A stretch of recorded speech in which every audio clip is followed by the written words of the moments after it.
Hey everybody, thanks for joining me today. What I wanted to cover here was a great way for you to figure out exactly how many pieces and what you should think about making if you are taking one of my Raku firing workshops. So for our workshops, what I will wind up doing is 3 firings over the course of one day. We'll begin at 10 a.m., we'll finish around 4 p.m., and hopefully you'll be able to walk home with all your wares that very same day, provided we're able to quench them with water and that your shapes work out in that manner. So what I have here is essentially the full amount that one artist should bring.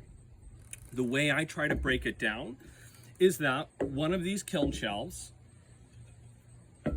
broken into 4 quadrants, is about what you're going to get for each firing. So with each firing, we take on 8 participants, or with each workshop, and with 3 turnarounds, we can picture that for each firing, you are going to get about 1 of these quadrants. We're at about 9.5 inches wide by about 13 inches long, and again, it's in that kind of pie shut type shape. You can think about, because we're doing 3 firings throughout that day, that you can essentially pack wares in 3 of those quadrants and expect them to be able to get fired. Now, one of the things to think about is essentially we are limited within floor space.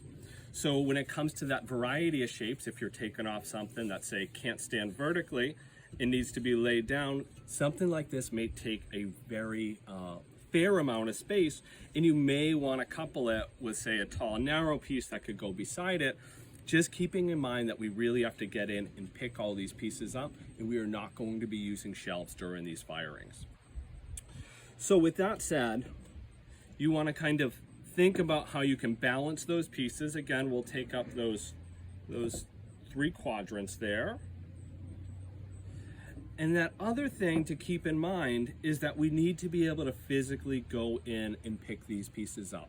So don't jam your pieces so tight that when it comes to that firing process, we can't kind of get in there with tongs and physically safely lift them up and out, right? If you have all pieces that are too tight and you think you're gonna just jam them almost to the point where they're touching, keep in mind that our glazes are gonna be really essentially glossy and tacky as we go to lift.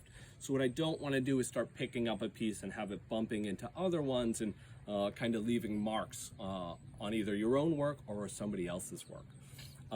So go for about 6 to 8 pieces.